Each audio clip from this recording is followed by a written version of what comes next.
Hey guys, tonight we're diving into the story of a woman who gave everything her time, her trust, her heart, until the day she discovered the man she loved most wasn't just cheating, he was doing it with the one person she never thought would betray her.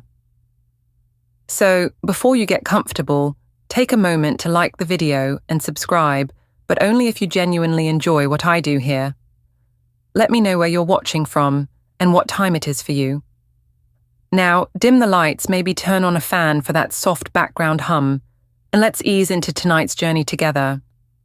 You don't plan for heartbreak, you don't schedule betrayal into your calendar.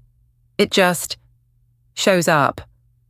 Mine came on a rainy Wednesday afternoon, the kind of day where everything already feels a little heavier than it should. I was folding laundry in the bedroom, his shirts mostly because of course he never folded his own, and I heard his phone buzz on the nightstand. Normally, I wouldn't even look. We trusted each other, or at least, I trusted him. But something in the vibration felt different that day. Not the phone the moment. It buzzed again. And again. Curious, I glanced at the screen. A name popped up, Sophie, followed by a preview of the message, "I missed the way you held me last night." My fingers froze. My breath stalled. Time, ironically, didn't. I stood there, heart thudding in my ears, reading that one line over and over. Surely it couldn't be my Sophie. Not her. My best friend since college. The woman who cried on my shoulder when her fiancé left her. The one who helped pick out my wedding dress. The godmother of my child. My hand reached for the phone before my brain gave permission. The message thread opened like Pandora's box. Dozens of messages, flirty, intimate, unmistakably physical, spilled out. Photos, pet names, plans. I dropped the phone like it had burned me. The room didn't spin, not exactly, but it did tilt just enough to make me sit down on the bed before my knees gave out. For a long moment, I just sat. I didn't cry. I didn't scream. I didn't even speak. I just stared. At the folded shirts in my lap, at the wall across the room, at the open door that led to the hallway where our wedding photo still hung. How long had it been going on? Weeks, months. What was worse, the betrayal, or the realization that the people I trusted most were capable of this? I stood up, walked slowly to the hallway, and looked at the photo on the wall. We looked happy. I looked in love. So did he. I suddenly wanted to smash the glass, but I didn't, because something inside me, something very quiet, very deep, whispered, "Wait, don't explode, don't scream, don't pack your bags and leave. Watch, learn, plan." I walked back into the bedroom, picked up his phone, and carefully took pictures of every message, every photo, every bit of filth they shared, like it was a secret prize. Then I set the phone down exactly where it had been. The laundry still waited. I finished folding it. Slowly, deliberately. I heard the garage door open 20 minutes later. His usual time. He walked in, kissed me on the cheek, and said, "Thanks for doing the laundry." "You're amazing," I smiled. "Of course," I said. "Always happy to take care of you." And in that moment, he had no idea that everything had already changed. The thing about betrayal is that once you see it, you can't unsee it. It infects every memory, every moment, every smile that once felt safe. I spent the next day going through old photos. I don't know why. Maybe I was looking for signs I had missed. Maybe I just needed to torture myself a little. I opened the shared album he and I kept on the cloud, the one titled Us Plus Friends. There she was, Sophie, in nearly every celebration, every gathering, every casual barbecue we'd ever hosted. She was there, laughing next to him, sitting just a little too close. One photo stopped me cold. Sophie leaning in behind him at our New Year's party last year, whispering something in his ear. He was grinning. I had been standing just a few feet away, completely unaware. I used to think she was beautiful. Now I saw her differently. Her smile snake-like, her eyes calculating, her hugs tighter than they needed to be. And yet, I had trusted her with everything. She knew my schedule. She knew our routines. She even knew the exact kind of wine I drank when I was upset. That night, I went to dinner with her. I know how that sounds insane, right? But you have to understand. Sophie didn't know I knew. She still played the role. The loyal best friend. The there-for-you, always confidante. She wore a baby blue blouse and sat across from me at our favorite Thai place, sipping white wine and asking how things were between me and him. "How are you guys?" she asked, feigning sweetness. "You looked so happy at the charity gala. Seriously, I want your marriage." I wanted to throw my drink in her face. I didn't. Instead, I smiled and replied, "We've been great, actually.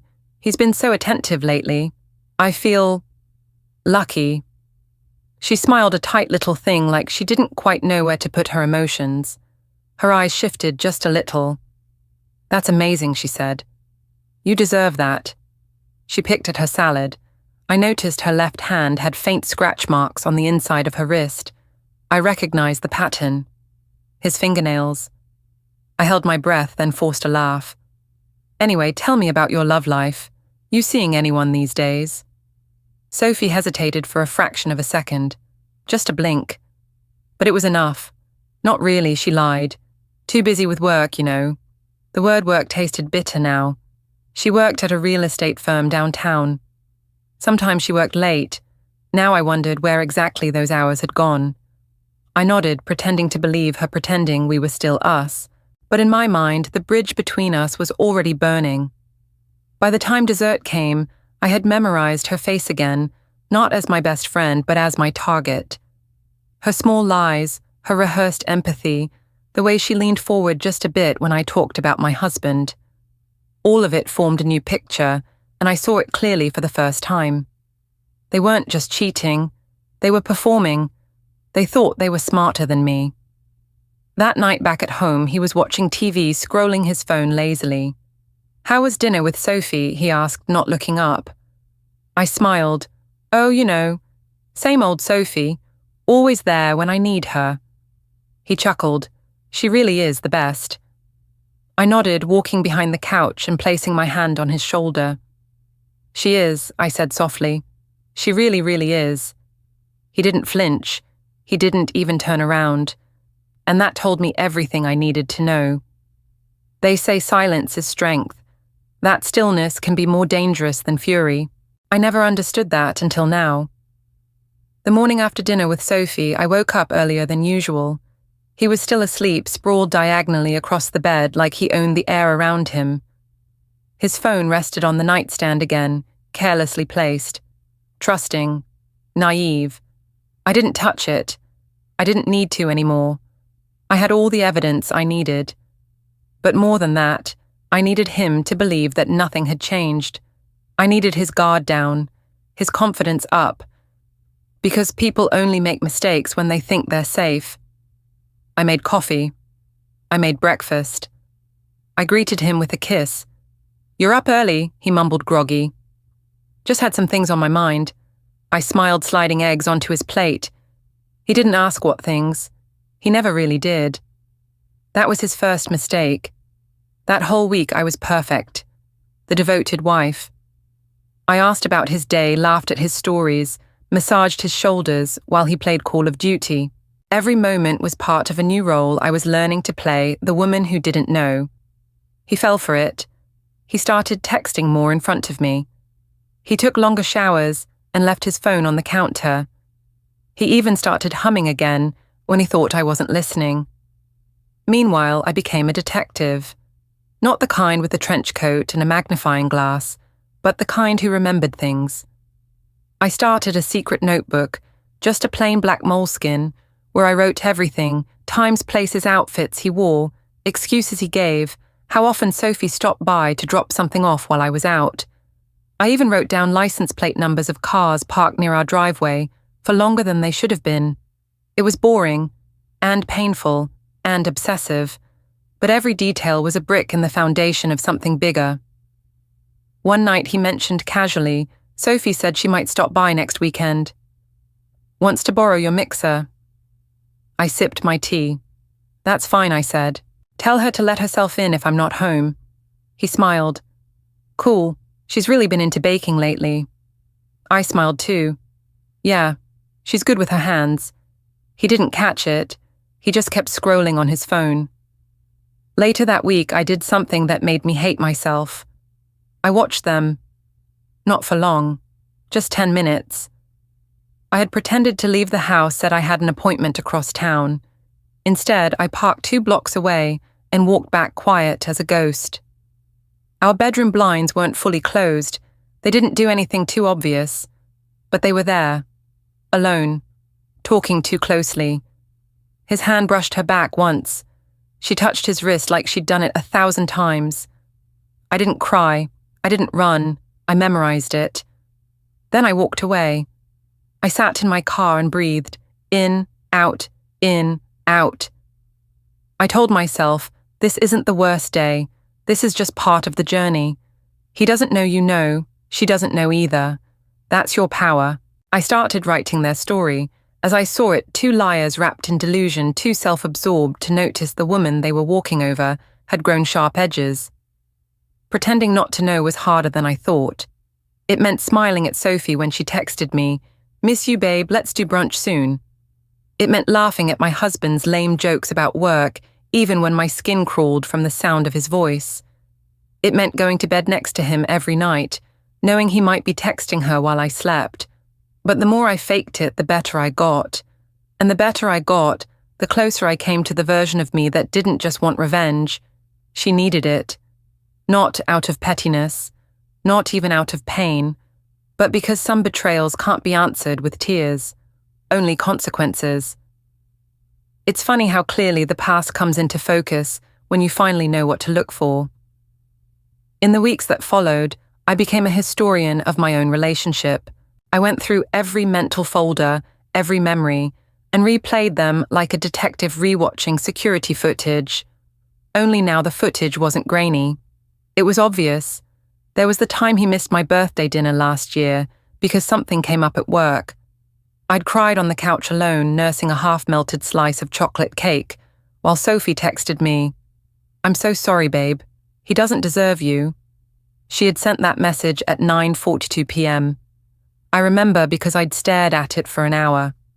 Now I know exactly what she was doing at 9:42 p.m. Him. There was the camping trip the 3 of us went on 2 summers ago. I thought I was being paranoid when they stayed behind at the lake while I went to set up the tent. Sophie had said she got too much sun when I asked why her cheeks were flushed. My husband said nothing. He just handed me a bottle of water and kissed the top of my head like a guilty child. God, I felt so stupid thinking back to that moment. The most brutal discovery came when I remembered the day I told Sophie I thought he was cheating long before I knew it was her. She'd put on the performance of a lifetime. No way, she'd gasped, hand over her heart. He would never. "You two are like..." Endgame. Don't even go there. I had believed her. Because why wouldn't I? She was the maid of honor at my wedding. She helped plan the baby shower for a child we lost before birth. She once cried with me in the ER when I had a scare. She said, "You're like a sister." Now I wondered if those tears were real or just relief that she wouldn't have to share me anymore. Every lie I had ever swallowed began to surface. Not just from him, but from her. It wasn't just an affair. It was a double betrayal, layered in deep like scar tissue I didn't know I had. And yet the more I uncovered, the less pain I felt. It was being replaced by something else. Not rage, not bitterness, clarity. This wasn't about fixing anything anymore. It wasn't about saving a marriage or mending a friendship. That ship had not only sailed, it had sunk, caught fire, and dragged a part of me down with it. I didn't want apologies. I wanted a reckoning. So I began retracing their steps, not out of curiosity, but for ammunition. Where did they meet? How often? What stories did they tell to cover each other's lies? I made a spreadsheet. Yes, a spreadsheet. Dates, alibis, inconsistencies in stories. I cross-referenced everything. I even checked credit card statements and bank records, Uber receipts, calendar entries. I noticed things I hadn't before, tiny charges from places I'd never been, duplicate purchases, that didn't make sense. A hotel room. Twice. Different cities. Both charged on his business trip weekends. One receipt had 2 entrees and a bottle of wine listed, and the name Sophie signed on the guest registry. I almost laughed. Almost. At this point, crying felt too generous. I printed everything, photocopied it, backed it up to 2 cloud drives under disguised folder names, hid a USB in a sunglasses case in my glove box. Why? Because I didn't want just revenge. I wanted a masterpiece. They had built their lies carefully, like a house of cards. Now I was studying their architecture, not to knock it down in a rage, but to dismantle it slowly, beautifully, and piece by piece. There's a moment in every revenge story where the hero almost gives up, where the pain outweighs the plan, and the broken heart bleeds louder than the quiet fury behind it. For me, that moment came on a Thursday evening. He had just come home smiling, brought me takeout from my favorite place, kissed my cheek, touched my waist like he still owned it, asked if I wanted to watch our show together. He didn't know I had already seen the next 2 episodes, watching alone while holding the USB drive in my lap like it was a weapon. I told him I had a headache. I smiled as always. Then I locked myself in the downstairs bathroom and sat on the cold tile floor back against the door, and I broke. Quietly. The sobs came hard sudden like a dam finally cracking. My whole body shook, but I didn't make a sound. My palm was over my mouth the whole time because I knew he was just 2 rooms away. And I didn't want him to hear me break. That would have been a gift, a clue, a warning, something. So I cried alone into my hand, into my sleeve, into the air that suddenly felt so tight and unfair. I had been so strong for weeks. I had smiled, tracked, planned. But the weight of the truth pressed harder that night. He was still choosing her, still sneaking around, still letting me cook him dinner, fold his clothes, laugh at his dumb work stories. Still lying. And she was worse. She was calling me her soul sister in texts, asking if I wanted to go shopping, tagging me in throwback photos with captions like, "Best friends forever." Forever I wiped my face and stared at the floor. I was grieving something, but it wasn't just the marriage or the friendship. I was grieving the version of myself that let this happen. The version that thought loving someone meant losing yourself. That loyalty meant silence. That endurance meant strength. Sitting there, knees pulled to my chest, mascara smudged down my cheeks, I felt her dying. The old me, the one who would have begged him to stay. The one who would have forgiven Sophie if she'd cried hard enough. She was slipping away, and what rose up in her place wasn't cold. It wasn't cruel. It was crystal clear. I got up, washed my face, tied my hair back. When I walked out of that bathroom, I didn't feel broken anymore. I felt hollow, but sharp, like glass, and I knew exactly what needed to come next. The revenge I was planning wasn't going to be about screaming or slashing tires or burning bridges in public. That's what they'd expect. That's what they'd prepare for. But they wouldn't see me coming if I was quiet. If I was kind. If I kept baking banana bread and offering rides and liking their photos like everything was just fine. So I did. That night, I sat on the couch next to him. I laughed at something he said. I leaned into his shoulder. I kissed him goodnight before we turned out the light. And when he fell asleep beside me, breathing softly, hand resting on my hip like a mark of possession, I stared at the ceiling and whispered in my mind, "You will never see me coming." He always said he loved my smile. "It's the first thing I noticed about you," he used to tell me. "When you laugh with your whole face like that, I feel like I'm home." It's funny now how a smile can be a weapon, how easily it can become camouflage. From that Friday on, I wore that smile like armor, at breakfast, at dinner, in the car, while he talked about work. While Sophie texted me things like, "Miss your face," "Coffee soon," I smiled. And he didn't notice a thing. One morning, he stood in the kitchen shirtless and humming some old indie song while making toast. I leaned against the counter, sipping my coffee, watching him like a stranger watches someone from a train window. God, you're staring, he grinned, looking up. I smiled, just thinking about how lucky I am. He crossed the kitchen and kissed my forehead. You're the best, babe. I don't deserve you. I swallowed my laugh with a sip of coffee. No, he didn't. That afternoon I made plans to have lunch with a friend. He didn't ask who. Didn't care. I think he was just glad I was out of the house, less chance of him getting caught in a lie. But I wasn't going to lunch. I was going to a lawyer. Not for divorce. Not yet. I needed information, not separation. I wanted to know what I was entitled to, what I could control, what documents I should quietly collect. The lawyer was discreet, thorough, and surprisingly kind. Get copies of everything she said. Bank statements, mortgage details, car titles, anything you can access without raising suspicion. I took notes, nodded, smiled. That same afternoon I stopped by his office. Unannounced. He looked surprised when I walked in. His assistant blinked twice, confused. Did we have lunch plans, he asked, coming out of his glass-walled office. No, I said, still smiling. I was just nearby. Thought I'd bring you coffee. He kissed my cheek in front of his colleagues and took the cup. You're something else, he said. You have no idea, I thought. I scanned the office while he walked me back to the elevator. Open floor plan, desks, glass walls. Too exposed for anything scandalous, I figured. I made a mental note to check the cameras in the parking garage later, just in case. That evening, we went to dinner with friends. Sophie was there. She looked beautiful. Of course she did. Red dress, glossy lips, laughed like a wind chime.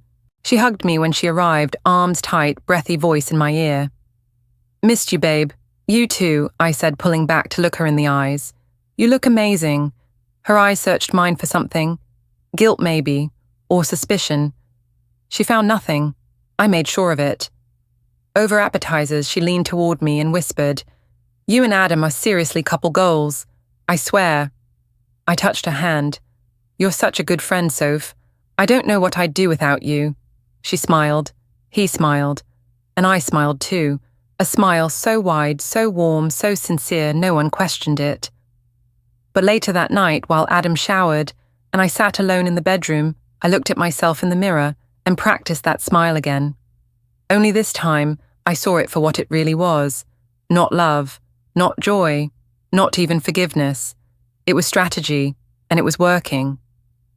They weren't just unsuspecting. They were comfortable, and comfort breeds carelessness. I just had to keep smiling.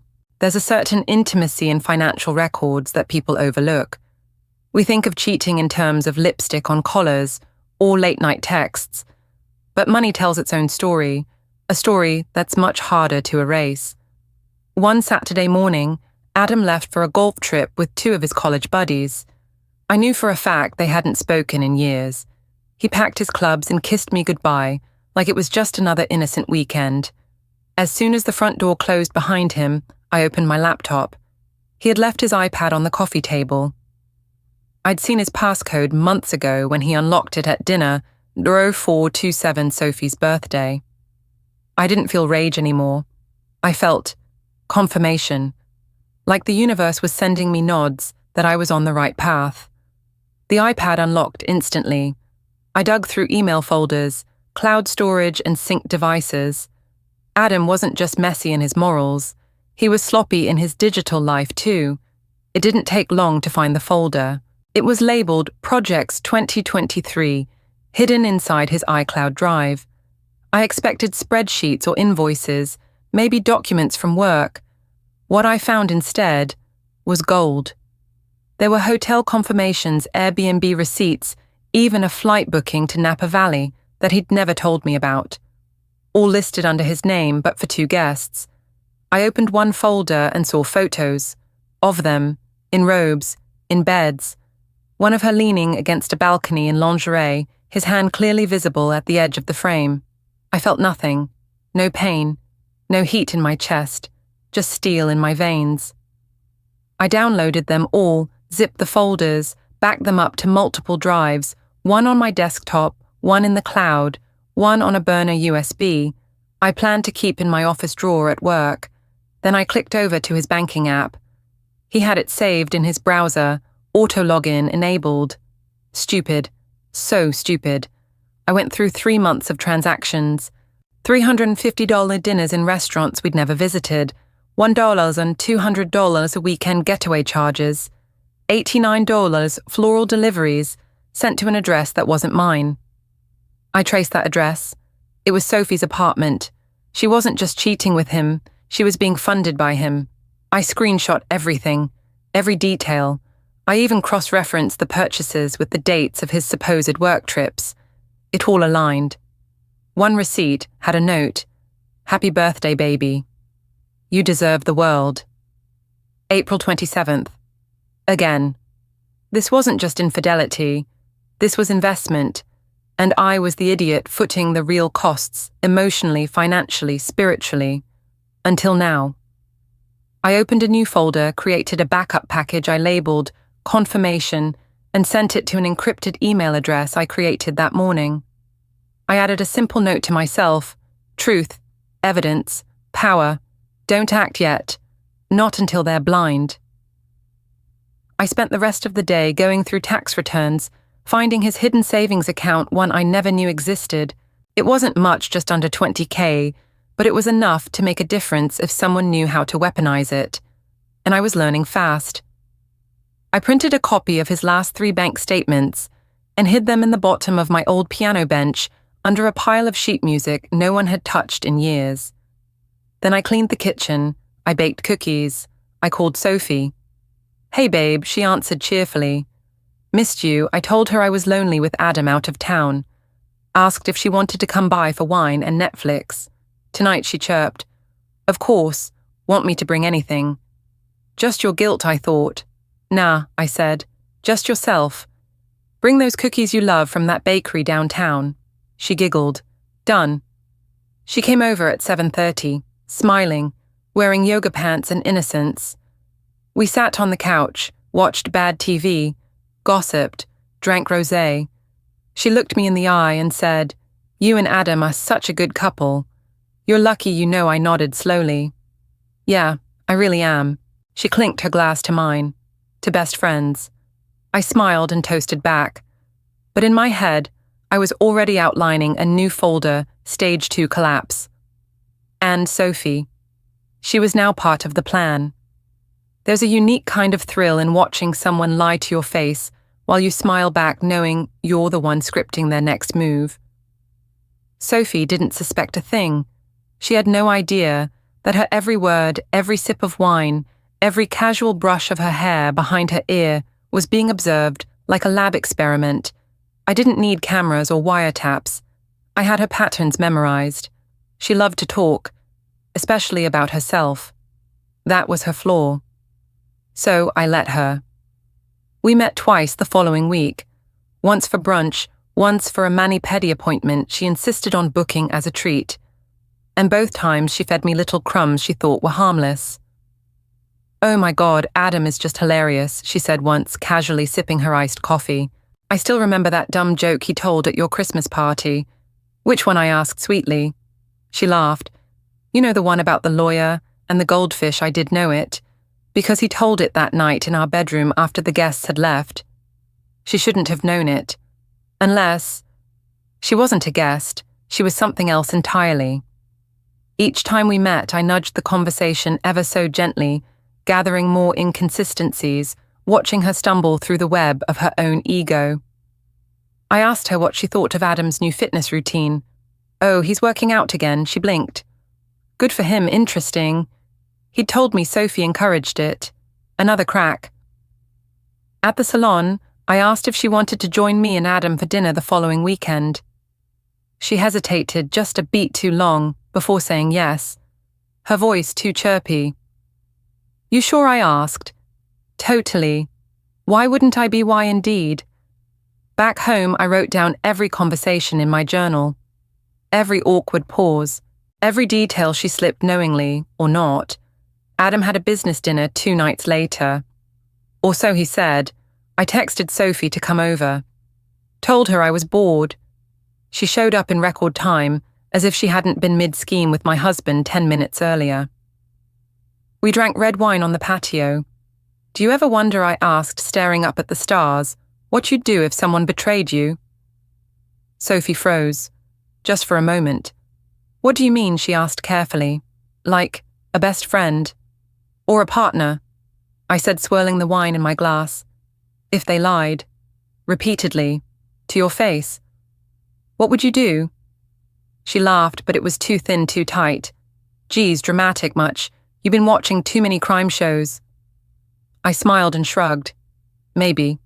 She tilted her head. Why, is something going on? Not really, I said. Just thinking about how people surprise you. How sometimes you never really know who they are. She leaned back, visibly relaxing, mistaking my words for general melancholy. Girl, you're just tired. We should do a spa weekend. Maybe, I said. Or maybe you'll be the reason I take a vacation alone, sipping champagne, with your secrets burning on a flash drive in my purse. That night, I watched her walk to her car. She waved from the window. I waved back, and as the brake lights disappeared around the corner, I whispered, "Good girl." She was walking straight into my narrative, thinking she was the star, but I was the one writing the ending. And when the time came, Sophie wasn't just going to fall. She was going to break beautifully. Every great collapse needs a perfect setting. For mine, I chose the coast where the waves crash hard and secrets can drown beneath the sound of them. I planted the seed with Adam one night over dinner. Casual, innocent. Do you remember that inn we stayed at before the wedding? I asked, twirling pasta on my fork. He looked up, chewing. The one near Monterey, I nodded. Yeah, I was thinking, maybe we should go back. Just the two of us. We could use it. He smiled, and for a second I saw the man I used to love. Yeah, that'd be nice. And just like that, the trap began to take shape. I called the inn myself, booked the room, arranged the details, reserved a couple's massage, candlelit dinner, ocean view, and one camera, hidden motion activated, discreet. That part took some finesse. I didn't want to film what you might be thinking. This wasn't about sex tapes or scandal. It was about truth, undeniable objective caught in the act evidence. See, I knew what Adam couldn't resist, a secret getaway turned into a dirty little opportunity. I let him think I was naive, that I trusted him completely. So a week before the trip, I told him I needed to drive to my sister's place for a few days.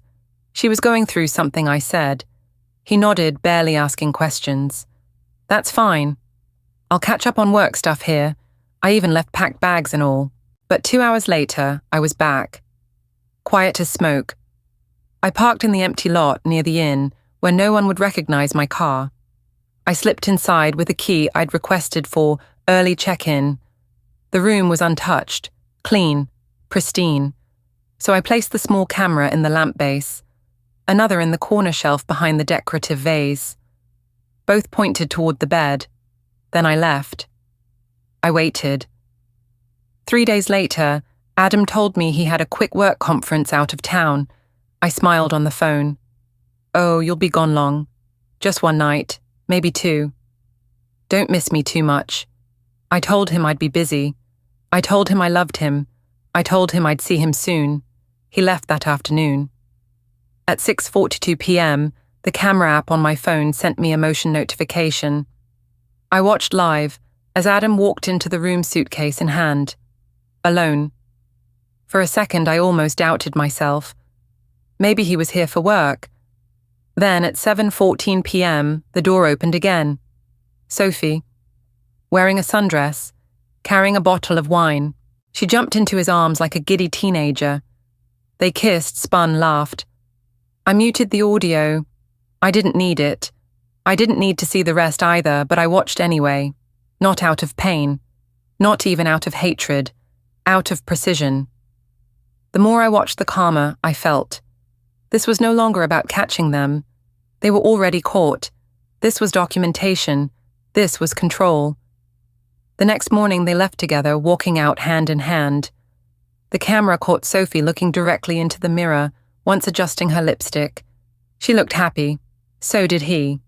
And me, I was 10 miles away sipping black coffee in the car, with my USB plugged in, and every second of their little retreat saved to my laptop. The waves crashed beyond the window. The air smelled of salt and freedom. I didn't cry. I didn't text. I didn't scream. I just wrote 3 words in my journal: vacation, evidence, check, because this wasn't the climax. This was foreplay. Traps don't have to be violent. They don't need spikes or cages or dark corners. The most dangerous traps are the ones people walk into smiling, thinking they're getting everything they want until the floor gives way beneath them. And Adam, he was about to fall hard. I spent the next week preparing quietly, methodically, like a woman packing for war but dressing for brunch.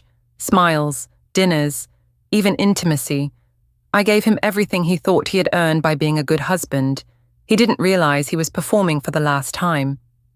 Sophie, meanwhile, continued to play the doting best friend. She even invited me to her place for a little girls' night. Candles, face masks, wine. "I just want us to stay close, you know," she said, brushing my hair behind my ear. I smiled. Of course. Sisters forever. She had no idea she was saying that to someone who had 2 backup copies of the video from the inn, along with screenshots of bank transfers, flirtatious texts, and flight confirmations. All of it time-stamped, sorted, and ready.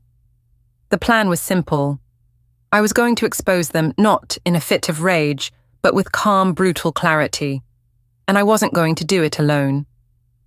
I picked the setting carefully, a Sunday brunch at our house. Just a few friends, nothing suspicious.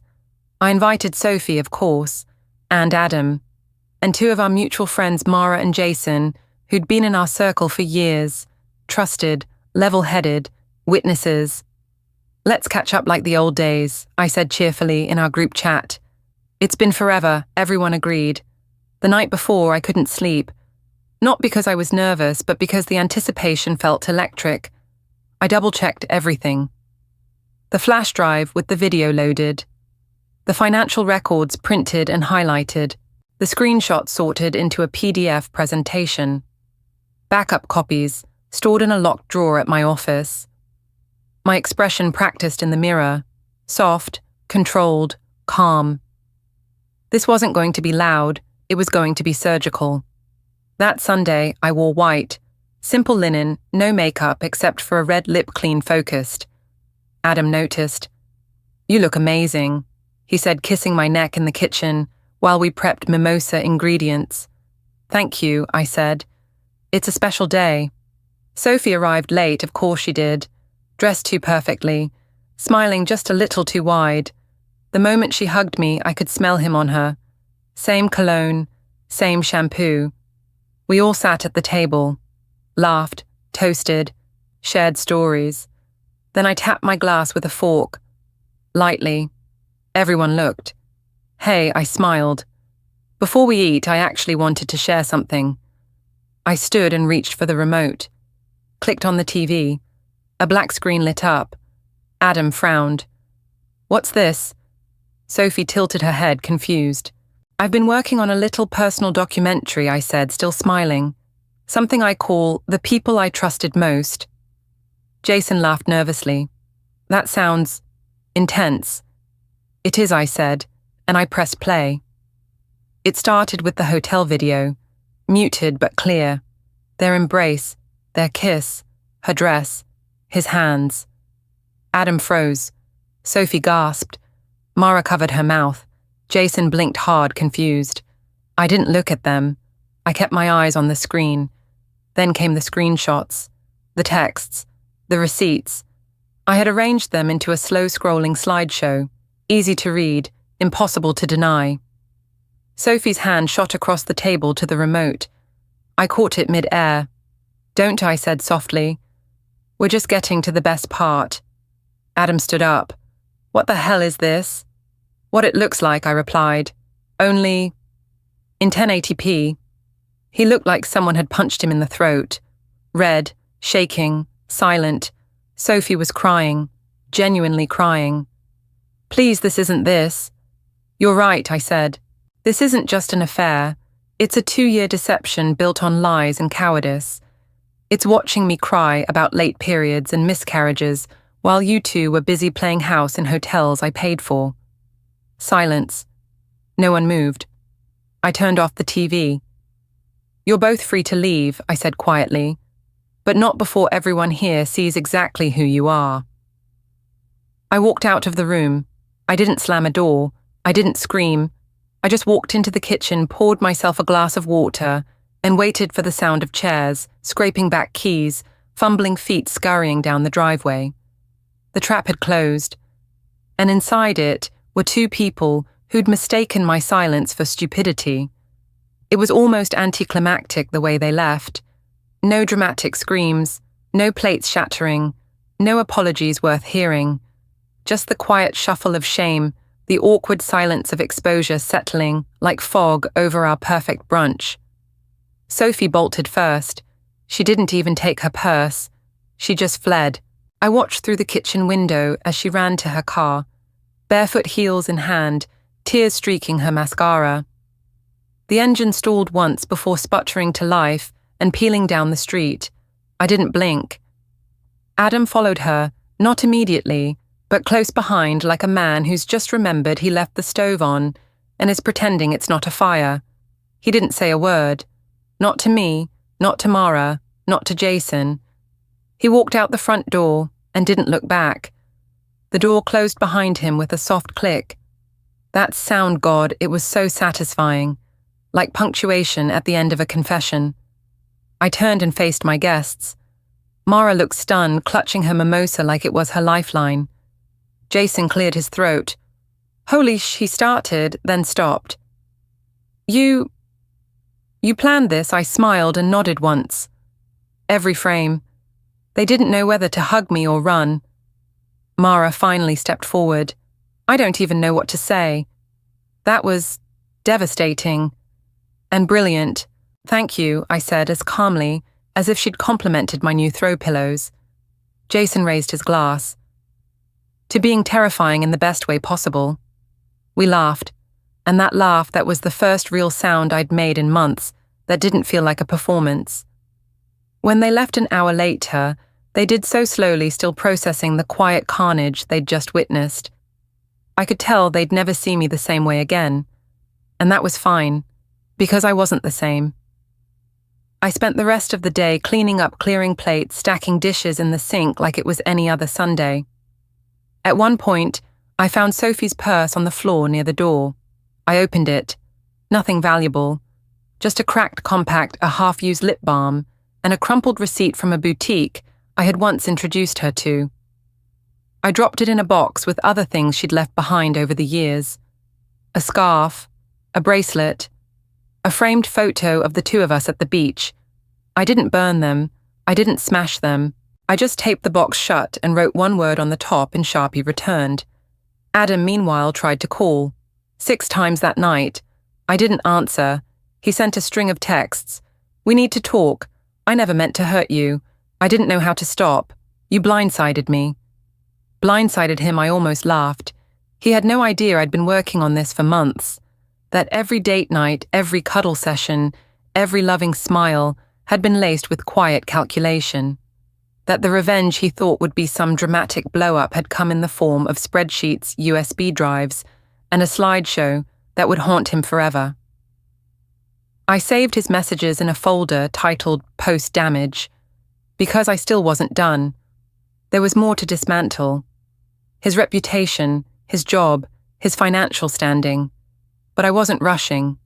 No, I had time. And now I had their fear. The next morning, I received a text from Sophie. Just one sentence. "How long have you known?" I didn't reply.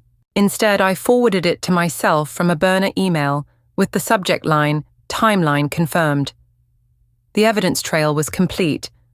I stood by the window, coffee in hand, as the neighborhood woke up around me. Dogs barking, kids waiting for buses, couples jogging together in matching gear. Everything looked the same, but I had changed. I wasn't the woman folding laundry and crying on the floor anymore. Now I was the woman who'd smiled through destruction and won. And the best part, they still didn't know how much worse it was going to get.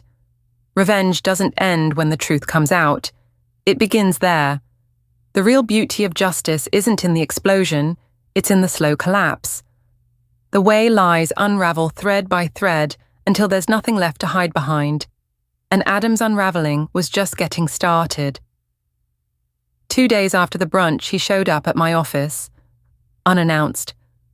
I was in the middle of a meeting when my receptionist buzzed in her voice, uneasy. Your husband is here. Says it's urgent. I took a breath, smoothed my blouse, and told her I'll give him 5 minutes. He looked tired, unshaven, his usual crisp shirt wrinkled and half-tucked. A man not used to losing control. He stood when I walked into the lobby, eyes desperate. I just want to talk, he said. I nodded. 5 minutes. Clock's ticking. We stepped into a small conference room, neutral territory. He sat across from me, hands clenched. You didn't have to do it like that, he said, his voice low. You humiliated us. I tilted my head. Did I? Or did you do that all on your own? His eyes flared. It was a mistake. No, I cut in. Cheating is a mistake. 2 years is a choice. He looked away. I never meant to fall for her, he whispered. That was new. Fall for her. I filed that under delusions worth crushing later. She understood me, he added, eyes back on mine, pleading. I didn't blink. She knew how to lie with you. That's not understanding. That's mirroring your weakness. He leaned forward. Can't we fix this? I smiled. It was the kind of smile that once made him feel safe. Now it made him flinch. No, I said, but I'll give you a chance to walk away clean. Quietly.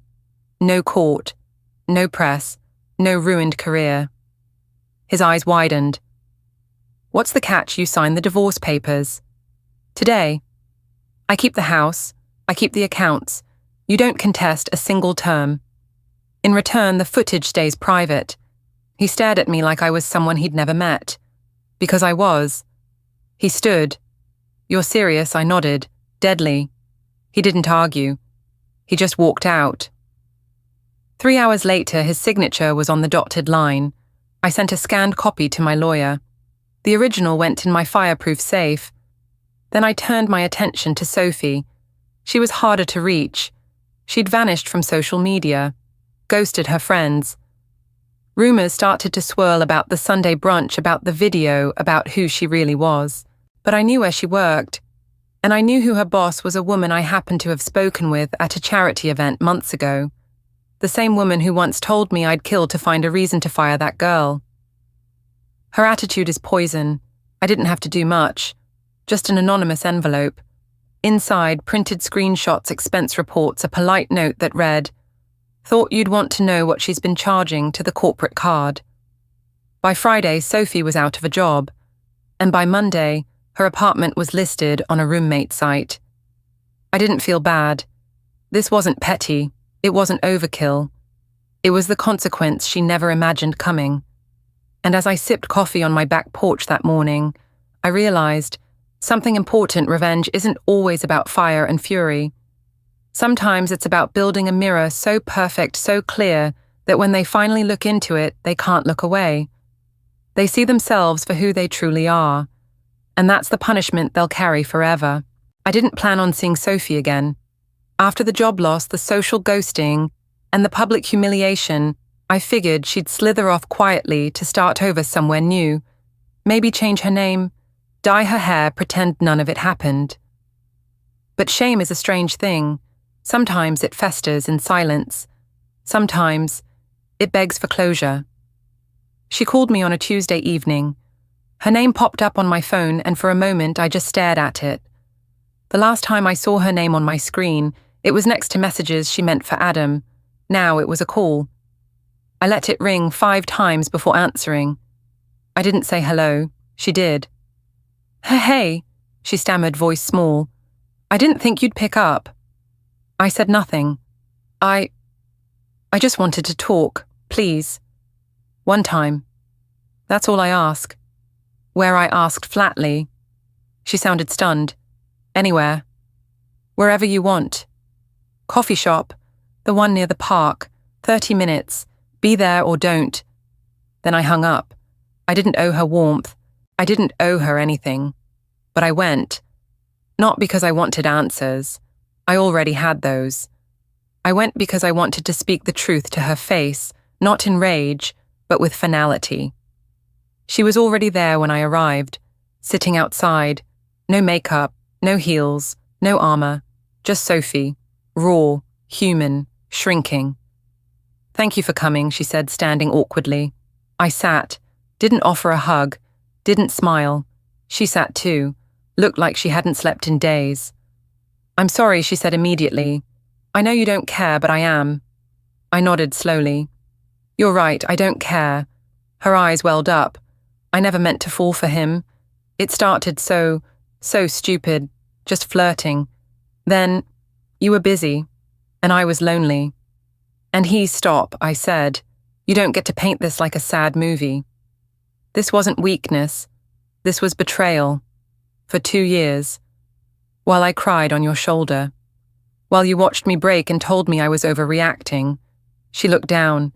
"I didn't know how to stop," she whispered. "You didn't want to," I replied. "Let's be honest here, just once." She nodded slowly. The silence sat between us like a wall of glass. Then she said, "How long did you know?" I leaned back in my chair, crossed my legs. "Since the day you texted him. I missed the way you held me last night." Her face paled.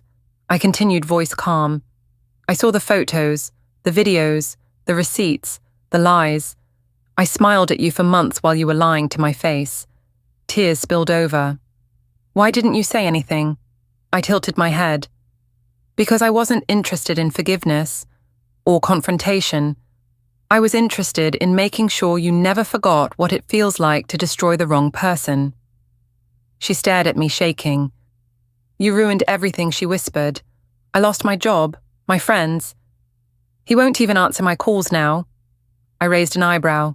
"So you're telling me you broke my heart and now you're mad I didn't let you walk away clean?" She blinked. That hit. "I was your friend," she croaked. "No," I said. "You were a mirror. You reflected what I refused to see in him and in myself. You didn't steal anything from me. You just exposed what I gave away too freely." She looked stunned. And then I said the final thing I came to say. "I hope you grow from this.